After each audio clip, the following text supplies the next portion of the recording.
All right, so we're in 10 minutes with Anthony. I'm your host, the Gin Cherney, and co-host Anthony Eliopoulos right here, even though I don't really recognize him anymore. Yeah, wow. So I didn't realize that this was going to cause such a thing. It's obvious I cut my hair, and man, I mean, it was like the amount of people that are happy that I got a haircut is kind of like I don't know what to think, man. It's kind of embarrassing. I feel like I'm that dude that can't sing or something, and everybody's like, God, I can't believe he does this, and then like I didn't realize I looked so foolish with that long hair. I guess. I mean, Well, you stayed in character for about 2 years. yeah. So I mean, it's I started thinking about cutting my hair. Just started getting tired of it. So I had told my significant other, Marilyn. I said, hey, I think I'm going to cut my hair, and at first I could see her face like I'm screwing with her. She's like, and then she's like, really?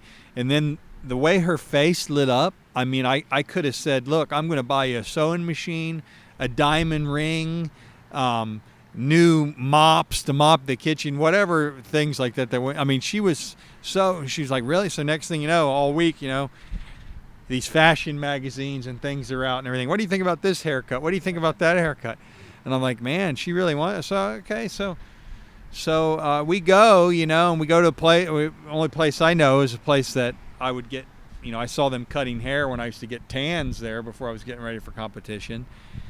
And the girl comes out. She's like, hey, you must have a competition coming up. You ready for some tanning? And I said, no, I'm gonna actually cut my hair. And she thought I was kidding. And so she's like, oh, really? And I said, yeah. I said, I got this picture. I showed her this picture of George Clooney, kind of haircut. It was so weird, doing that. But hey, Well, actually, we should have used this and at the end of the movie, probably.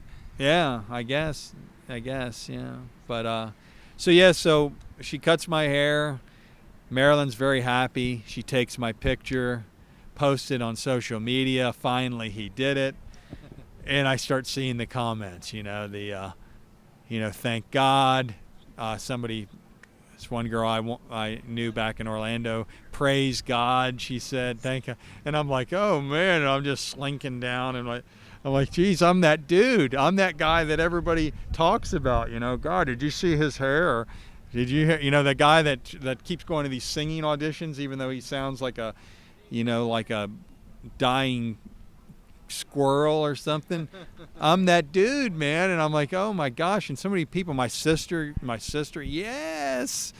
And it's like, I mean, I couldn't have had a 10-year heroin habit and kicked a heroin habit and people be happier than I was that I got this damn haircut. Well, here it is.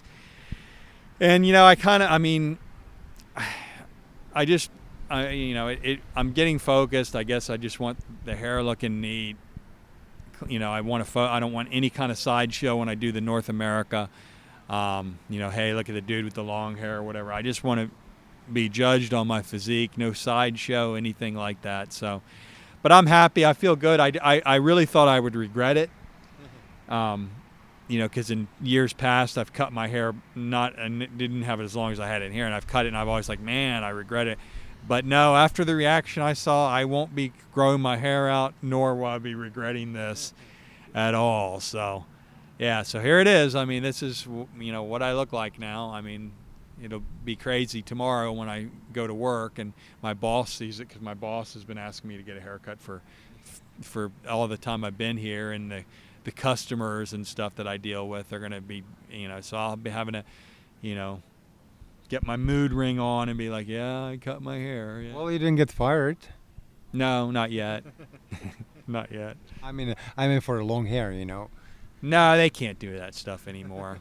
Now, I mean, they have all these, somebody I think once sued them because they wanted to cut their hair, and they said it was for religious reasons or whatever, so they can't ever do that, That being, I also want to talk a little bit about,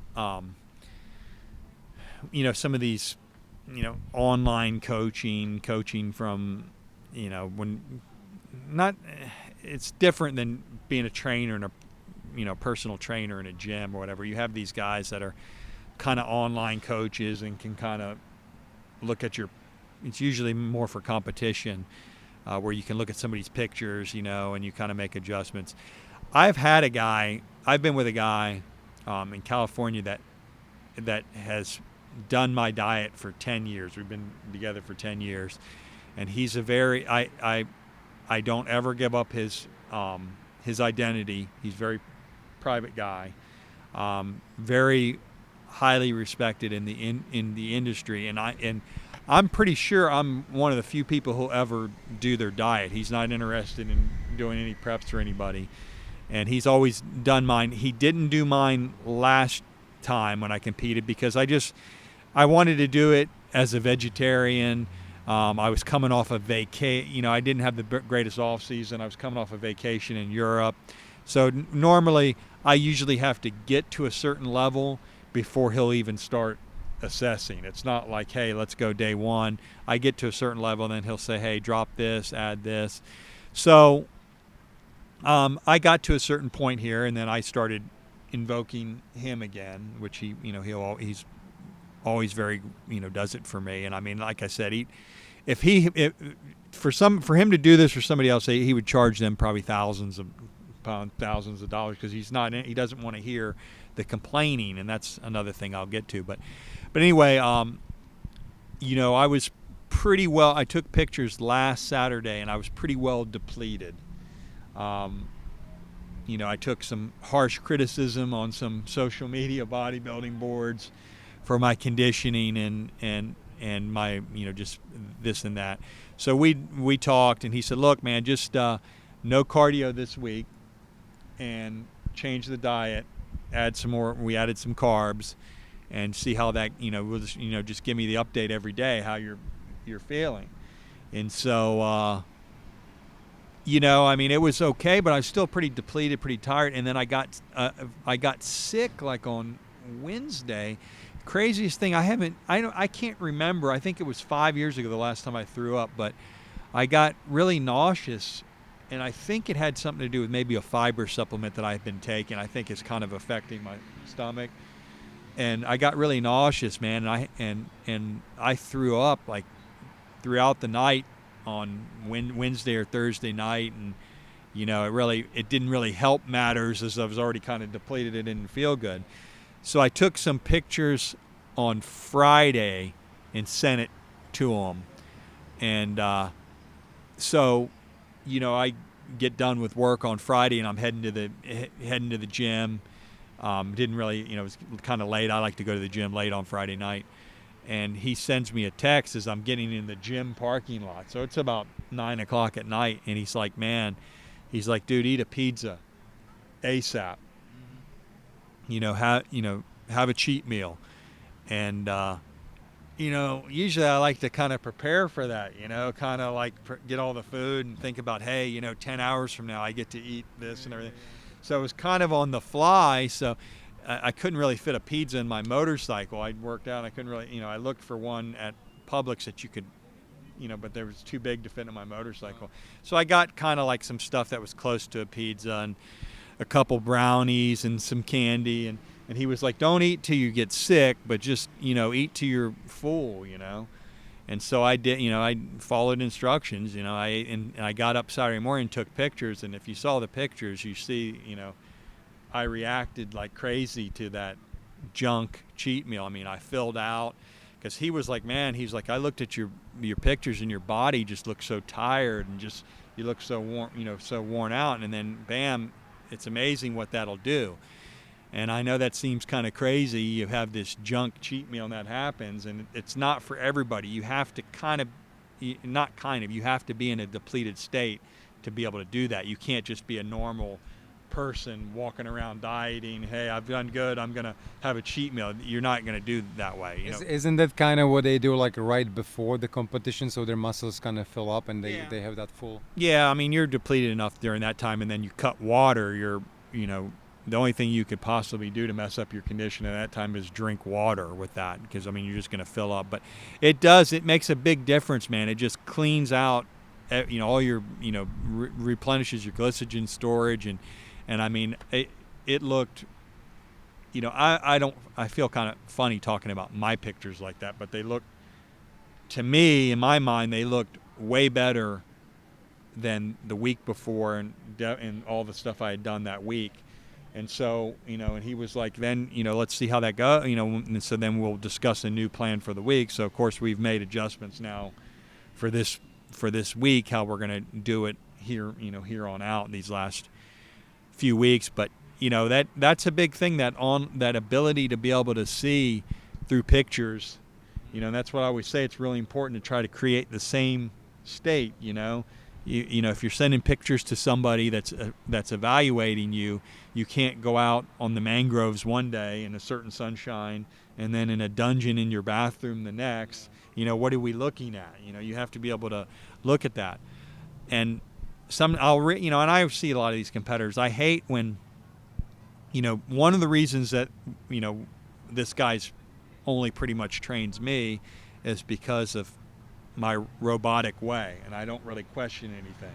If he says eat a pizza ASAP, whatever I was planning that day, I go and eat a pizza, and I'll see these other guys. There's one guy in particular, I won't name him, but I won't name this guy, but I know him personally, and I see his he likes to post his, he's doing cardio, he trains like a pussy anyway. He trains like an absolute pussy, and he posts these pictures, oh, this is why we do it, he's sweating and shit. Look, we all work hard, man. You train like a pussy. But he's always bitching about how low his carbs are, and he likes to post things he has with his coach, like, hey, can I get some more fats, or hey, can I get some more carbs? And he likes to that way I'm not revealing who they are, whether they're male or female, how they have such a, direct response to him, like, do what I say kind of thing. And he thinks that's cute, and people laugh and think that's funny. And I think about this guy that has done my stuff. If I would ever be that disrespectful to him, and he tells me, hey, eat 0 carbs today, or, well, can't I get another carb or whatever? That would have been at the end of our relationship a long time ago. That's why we have that relationship, is I trust in what he says, and I do what he says, and I've never questioned. I mean, the closest is, when he'll say, like Saturday, I'm going to bounce a couple things off you, and which one do you think will work the best for you? But, so that's why we came up with this plan for this upcoming week. But I mean, I'll just shake my head, And if I was training somebody and I said, listen, here's what you're going to do, this, do that, and then send me pictures. Well, can I do this? Yeah, you can do whatever you want, because you're not working for me anymore. Because you're not going to stop the punching guy in the face. Yeah, that would be the guy. Matter of fact, that's the guy. I forgot to, that's the guy that I would never stop punching in the face, is that competitor that constantly tells us how hard they're working. This is why, so his friends who aren't involved in bodybuilding can sit there and say, God, man, can you imagine what that dude does to do that? And, dude, we all work hard, man. We all suffer. We all, it's just shut the fuck up, man. Just fucking grind, If you got to do 45 minutes of cardio, you got to do an hour. Whatever it is you're doing, man, just do it and shut the fuck up about it, man. It's just so fucking annoying. Just that, can I get some more? No, man. And so to me, if you told me to eat asparagus or a pizza, whatever the order was, that's what I'm going to do. It's indifferent, okay, I'm going to eat. He said, eat a pizza, eat this. If I'm still hungry, eat some ice cream. Don't eat till you're sick. Bam. And then I wake up in the morning, I'm drier and leaner than I was the day before. That's how it works, And I mean, if you get yes, did I get enjoyment out of that? Absolutely. But I was prepared to go home and eat a fiber supplement that was sitting in my refrigerator and eat some egg whites with an egg and call it a night. I was prepared to do until I got that text in the morning. But I mean, dude, when you do that, bitching about, and plus the guy's been bodybuilding, he's competed at a high level for years. You don't know what this is about, Maybe if you didn't train like such a pussy, then it wouldn't be so hard when you got to restrict things, But geez, I mean, and look, if you put a bunch of plates on a bench press and you can bench it, that's impressive. Sticking a pin in a machine and doing the whole stack or whatever, it's never impressive. That's balanced for you and everything. Whatever the weight is, it's irrelevant. Impressive is if you squat a big weight, yeah, great, man, that dude's strong, but it's never impressive sticking a pin in some machine and, whoa, man, what a beast, So is that what he does? Machines? Yeah. That's he trains like a pussy, like an absolute pussy, And he's, sweating when he's doing cardio. He's got a hoodie on. This is what, Fuck it. I just don't have any, I'm old school, man. I go, I'm not the toughest guy in the world, but I know when to shut the fuck up and just do what I'm supposed to do, And that's all I got for you today. Yeah. Just shut the fuck up. Till next time, I'm shutting the fuck up and doing my cardio.